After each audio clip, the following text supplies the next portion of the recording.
અમદાવાદના ઘાટલોડિયામાં 35 વર્ષે સોસાયટી ગેરકાયદેસર જાહેર થઈ છે। સતત બીજા દિવસે સ્થાનિકો દ્વારા ડિમોલેશનનો વિરોધ કરવામાં આવી રહ્યો છે। ઘાટલોડિયામાં સ્નેહાંજલિ કોઓપરેટિવ સોસાયટી ગેરકાયદેસર જાહેર। સરકાર અને એએમસીમાં રહીશોએ ઘર ન તોડવા માટે રજૂઆત કરી। વૈકલ્પિક વ્યવસ્થા કરી આપવા તંત્રની સ્થાનિકોને બાંહેધરી। ત્યારે વૈકલ્પિક વ્યવસ્થા ન થાય ત્યાં સુધી લડી લઈશું તેવું સ્થાનિકોનું કહેવું છે। બિલ્ડર પાસેથી ખરીદી કરી છે ઘર છોડવાની તંત્રની નોટિસ। બિલ્ડર અને તંત્રની બેદરકારીના સ્થાનિકોએ આક્ષેપ લગાવ્યા।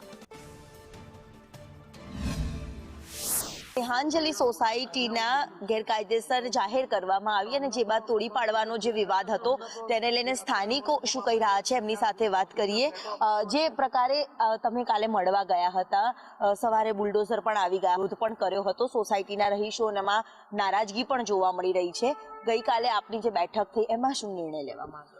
અમારા 4-5 સભ્યો સીએમ સાહેબને મળવા ગયા હતા। ત્યાં 1 વાગ્યાના બેઠા હતા, સાંજે 7 વાગે એમની જોડે મિટિંગ કરી। હવે એમાં એવું કહેવામાં આવ્યું કે તમને હંગામી ધોરણે અત્યારે ગુજરાત હાઉસિંગના જે ફ્લેટ છે અહીંયા પ્રગતિનગર એ તમને આપવામાં આવે છે અને એનું ટોકન ભાડું લેવામાં આવે છે। હવે અમે તો અહીંયા પૈસા આપીને આ મકાન લીધેલા છે, અમારી ઉપર ઉપકાર કરતા હોય એવું લાગે છે અમને। અસંતોષ છે અમે લોકો। અમારા લોકોને અહીંથી જવાની ઈચ્છા કારણ કે નાનપણ મારી છોકરીઓને અહીંયા બસ્યા છે। એક સપનાનું ઘર છે, અમારા ઘરો તો જુઓ કેવા સરસ ઘરો છે। હવે આવું ઘરો છોડીને અમે લોકો ક્યાં જઈએ?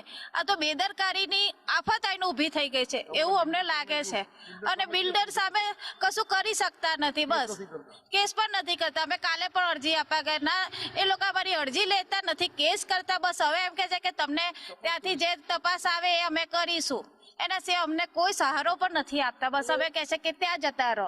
અઠવાડિયાની એક વીકની મુદત આપવાની ના પાડે છે, બિલકુલ આજે જ ખાલી કરો એવું જ કહેવામાં આવે છે। એએમસી અને બિલ્ડરની મિલી ભગત હોય છે, આમાં સરકાર પણ જોડાયેલી છે અને અમને બંગલામાંથી ઝૂંપડામાં કાઢવાની વાત કરે છે અને લોલીપોપ જ આપે છે। બસ એવું જ છે કે તમે આ જગ્યા ખાલી કરી દો અને તમે અહીં ઓરડામાં આવાસમાં રહેવા જાઓ, અમને લોકોને મંજૂરી કબૂલ નથી।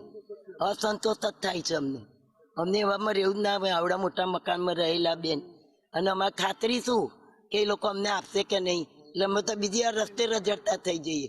કારણ ના હવે આટલા વર્ષથી હવે 35 વર્ષથી એ લોકો એવું અમને કર્યું છે। બિલ્ડરનો અંદર વાત છે। કેમેરામેન મનીષ વાણિયા સાથે દિવ્યા ચૌહાણ, સંદેશ ન્યૂઝ, અમદાવાદ।